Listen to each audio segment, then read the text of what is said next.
Ladies and gentleman यानी कि सम्पूर्ण साथीहरूलाई मेरो तर्फबाट नमस्कार सेवा र स्पेसल्ली आज चाहिँ म मेरो गाउँ घुम्दैछु होइन। मतलब अब मेरो गाउँ भन्दा पनि म चाहिँ प्रायः जहिले पनि यता आइबस्ने जस हामी चाहिँ यहाँ केटाहरू मिलेर होइन यसो अब हुन त बुढेसकालमै छु यो है, प्रगति त केही गर्न सकिँदैन होला, तर पनि आफ्नो शरीरलाई फिटनेस राख्नको लागि भए पनि हामी यसो होइन भलिबल फुटबल खेल्न आउँछौँ। यहाँ देख्न सक्नुहुन्छ हाम्रो यो फुटबल ग्राउन्ड हो भने अलि यतापट्टि यहाँ देख्न सक्नुहुन्छ हाम्रो यो भलिबल ग्राउन्ड यहाँ रहेको छ है।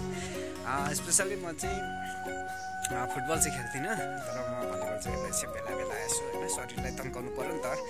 म एभ्रिडे पनि खेल्दिनँ, जस विकली त नभनौँ, जस हप्तामा 3 पटक 4 पटकसम्म चाहिँ आउँछु र अरू दिन चाहिँ म घरमै बस्छु।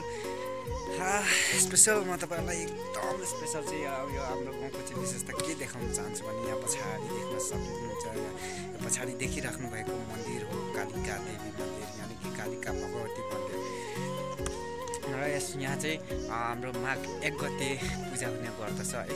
अनि टाढा टाढाबाट पनि यहाँ चाहिँ तीर्थयात्रीहरू आउनुहुन्छ अनि पूजा गर्नुहुन्छ। म तपाईँहरूलाई जुम गरेर देखाउँछु, देख्न सक्नुहुन्छ यो मन्दिर चाहिँ एकदम पवित्र स्थल हो। तपाईँहरूले यस भिडियोबाटै पनि तपाईँहरूले दर्शन गरेर केही आफ्नो मनोकामना राख्नुभयो भने मनोकाङ्क्षाहरू पुरा हुन सक्छ, पुरा हुन्छन् है। अहिलेसम्म धेरैजनाले यस हाम्रो मन्दिरको बारेमा वर्णन गरिसक्नु भएको छ कि मैले यहाँ मनोकामना मागेको जस मैले मागेको कुराहरू चाहिँ उहाँले पुऱ्याइदिनु भयो भनेर पनि भनिराख्नु भएको छ।